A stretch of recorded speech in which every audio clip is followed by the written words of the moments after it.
So great, victories are fake, playing can't be late. PvP showdown, let's go all in. Oh, PvP throwdown, where to begin?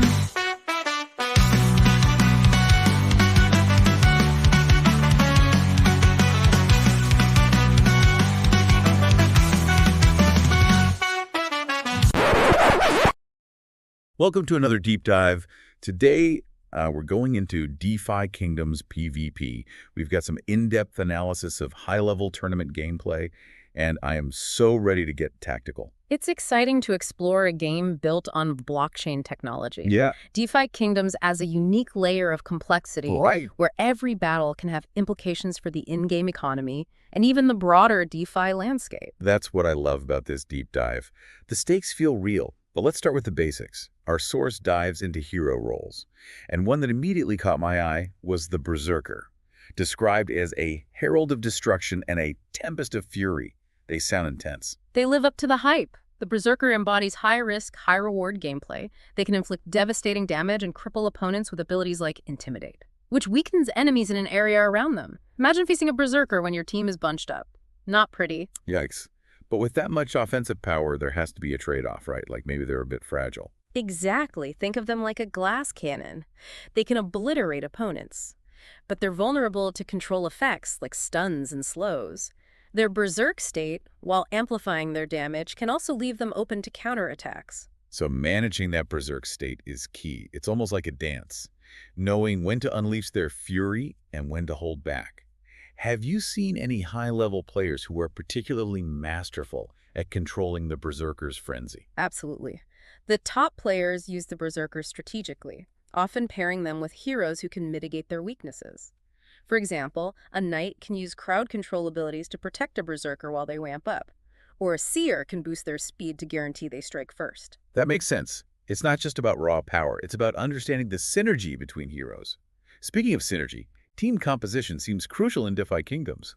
Our source mentions some fascinating matchups, like the classic battle between burst offense and sustained defense. Those are always intense. Burst teams aim to eliminate a key target quickly, usually the healer before they can stabilize the fight. It's like a surgical strike, aiming to dismantle the enemy team's support structure. That's interesting, because it suggests that even though healers might not deal direct damage, they're often the most important target. Absolutely. Healers are the backbone of a sustained team. They can weather the initial burst and slowly wear down their opponents. With a combination of healing, buffs, and steady damage, it becomes a battle of attrition. Who can outlast the other? And who usually comes out on top in these matchups? Is it purely a matter of execution, or does one strategy have an inherent advantage? It's definitely a mix of both. I've seen burst teams dominate by flawlessly executing their game plan, eliminating the priest before the sustained team can even react. But I've also witnessed sustained teams expertly weathering the storm, using crowd control and strategic positioning to protect their priest and turn the tide. It sounds like there's no one-size-fits-all answer in DeFi Kingdoms PvP. You really need to adapt your strategy to your opponent's team. Speaking of different strategies, let's dive into another intriguing matchup. Balanced teams versus hyper-offense teams. I'm curious how a single tank can withstand the onslaught of multiple damage dealers. That's where the balanced team's coordination and control come into play. The knight needs to be a master of taunts and defense, drawing the enemy's attention while the priest keeps them alive. It's a high-pressure role. It seems like the knight needs to be incredibly skilled, not just durable. Do they rely on any specific tactics or abilities to survive those onslaughts? Absolutely. Top knights will use abilities that not only protect themselves, but also disrupt the enemy's positioning or flow of attacks.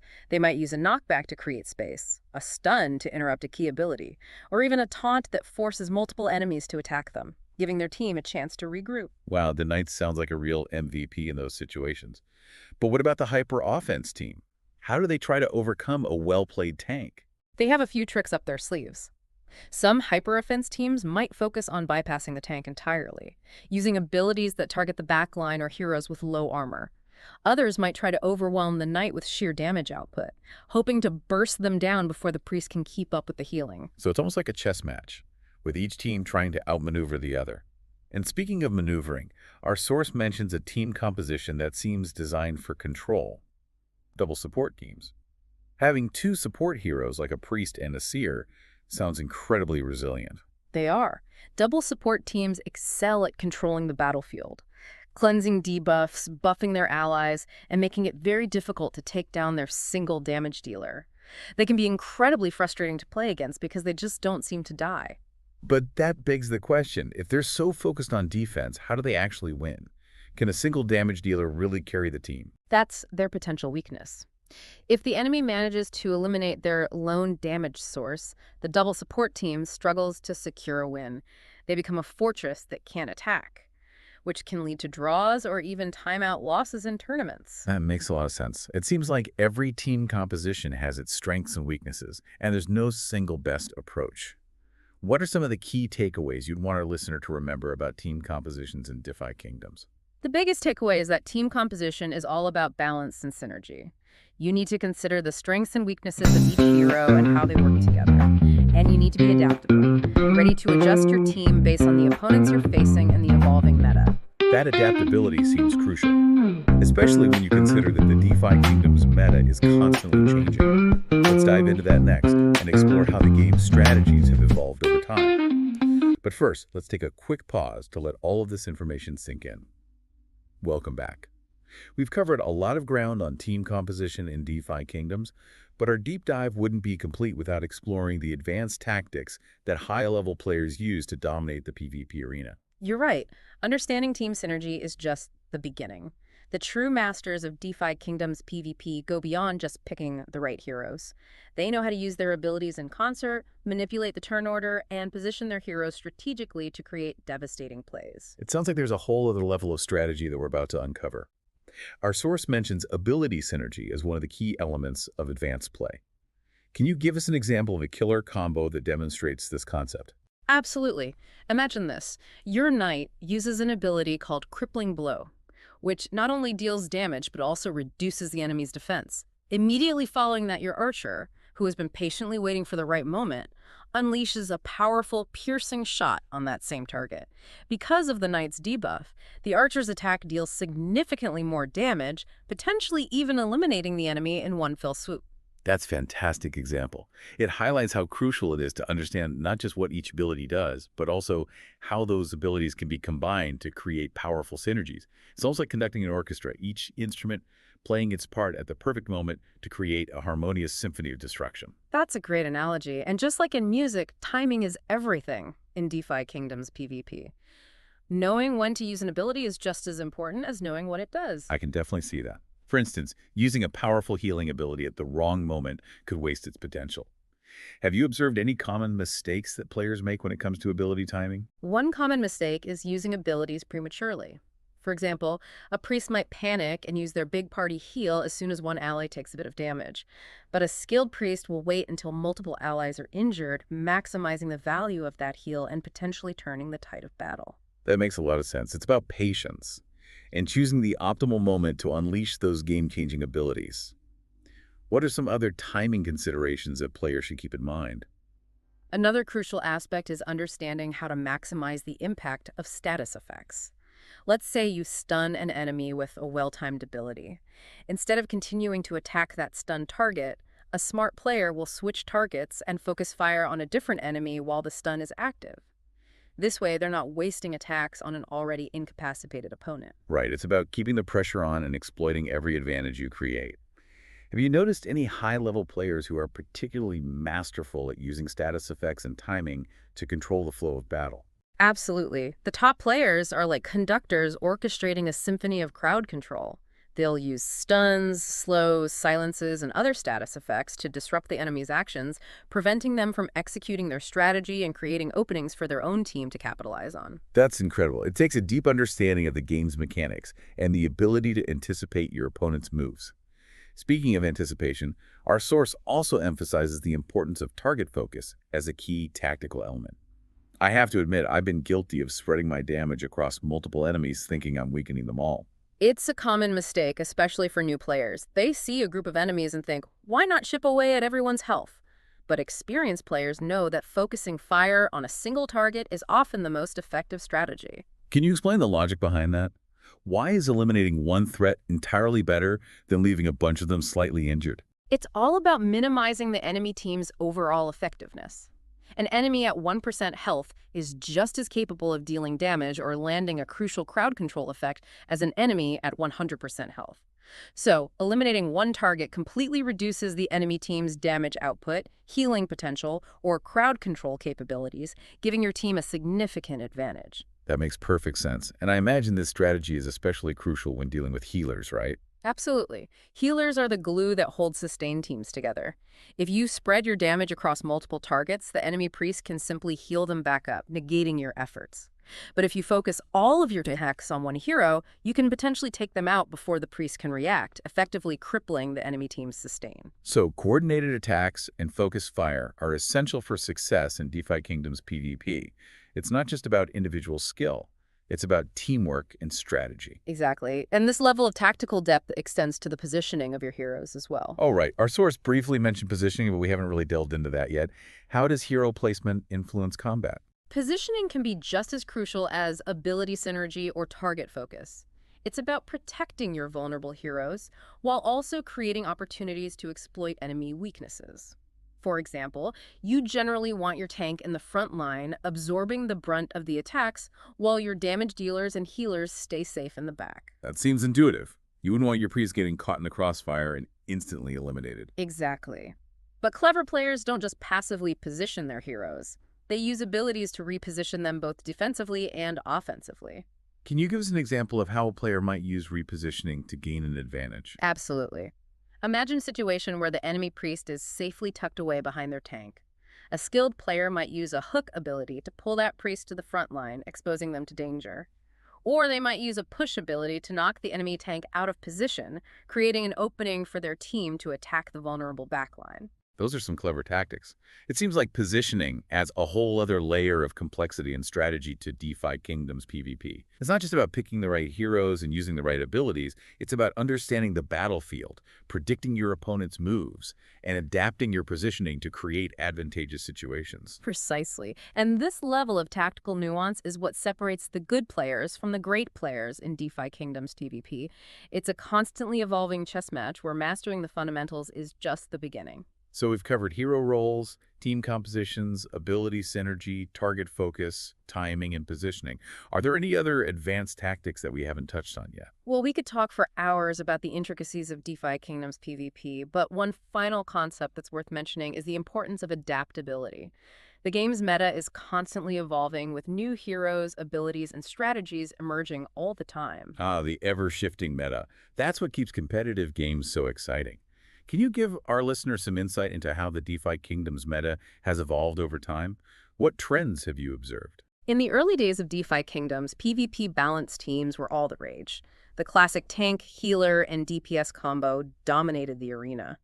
But as players gained experience and started experimenting with different strategies, counters to the balanced team emerged. So what strategies started to challenge those balanced teams? What were the first signs of the meta shifting? We saw the rise of anti-heal strategies with heroes like the Berserker gaining popularity for their ability to reduce or even completely negate enemy healing. This led to a shift toward burst damage compositions, with teams aiming to eliminate key targets quickly before they could be healed back to full health. It was a high-risk, high-reward approach that proved very effective against the slower, more methodical balanced teams. But wouldn't a meta dominated by burst damage eventually lead to its own counter?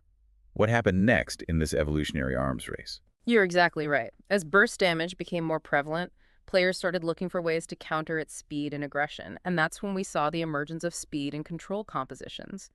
Heroes like the Seer, with their haste and slow abilities, became essential for dictating the pace of battle and disrupting the enemy's burst damage strategies. It's fascinating to see how each dominant strategy gives rise to its own counter, leading to a constant cycle of innovation and adaptation.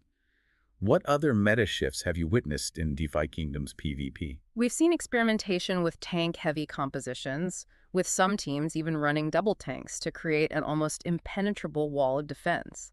This approach had some success initially, but as players got better at focusing fire, bypassing tanks, and exploiting their weaknesses, the double tank meta started to fade. So it seems like there's no single best approach in DeFi Kingdoms PvP. Yeah.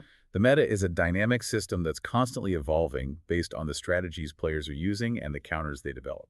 Exactly. There's no magic formula for guaranteed victory. It's all about understanding the strengths and weaknesses of different team compositions, mastering the advanced tactics we've discussed, and being adaptable enough to adjust your strategy based on the ever-changing meta. Adaptability seems to be the key takeaway here. But with so many factors to consider, it can feel overwhelming. What advice would you give to our listener who might be feeling intimidated by the complexity of DeFi Kingdoms PvP? My advice would be to start with the fundamentals. Focus on understanding hero roles, team synergy, and the basic mechanics of combat. Then, as you gain experience, start experimenting with different team compositions, abilities, and tactics. Don't be afraid to lose.